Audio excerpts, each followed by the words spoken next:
pro-Palestine protests continue around the world, including here in Canada, as a ceasefire deal hangs in the balance. This as the United Nations says a quarter of Gaza's 2.3 million people are facing starvation.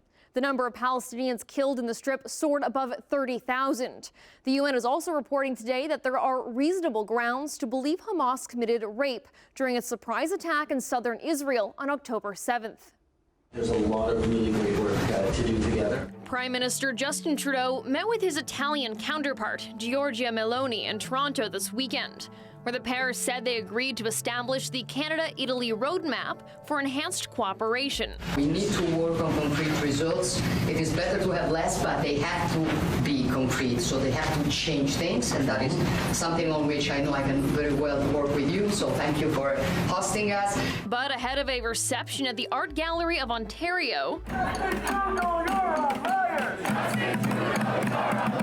the doors for the building were locked when pro-Palestinian protesters arrived and called for an end to what they called the siege in Palestine. You are complicit in the murder of my family members and my friends. Shame on you. Toronto police say they are reviewing whether any illegal activity occurred. Liberal MP Marco Mendicino called on police to enforce the law following Saturday's protest. He said the demonstrators were anti-Semitic. But organizers say they were calling for a ceasefire and protesting Meloni's fascist ideologies. Pro-Palestinian protesters were also out in Vaughan this weekend. They are protesting Israeli real estate events being held at a synagogue in Thornhill. The events, which are planned in other Canadian and U.S. cities, seek to sell properties on illegal Israeli settlements in the West Bank. All settlements and outposts are considered illegal under international laws as they violate the Fourth Geneva Convention, which bans an occupying power from transferring its population to the area it occupies. One person was charged by York police after threatening protesters with a nail gun.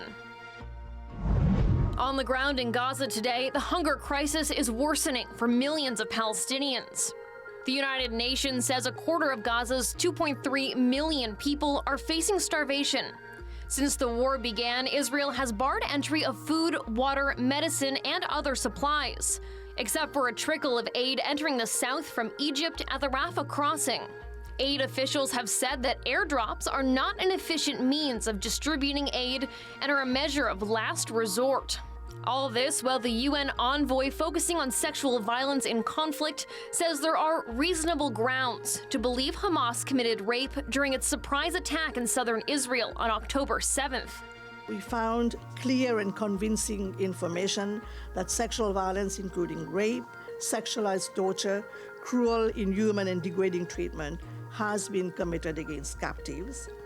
And we also have reasonable grounds to believe that such violence may still be ongoing against those still held in captivity. Meanwhile, Israel has decided to skip ceasefire talks in Cairo this week. A Hamas delegation arrived in Cairo on Sunday to pursue the next round of negotiations. But Israel says it won't send its own, because Hamas has yet to provide a list of Israeli hostages who would be released under the first phase of any such agreement. Israel's also waiting for confirmation of the number of Palestinian prisoners that Hamas would demand to be released in exchange for those Israeli hostages.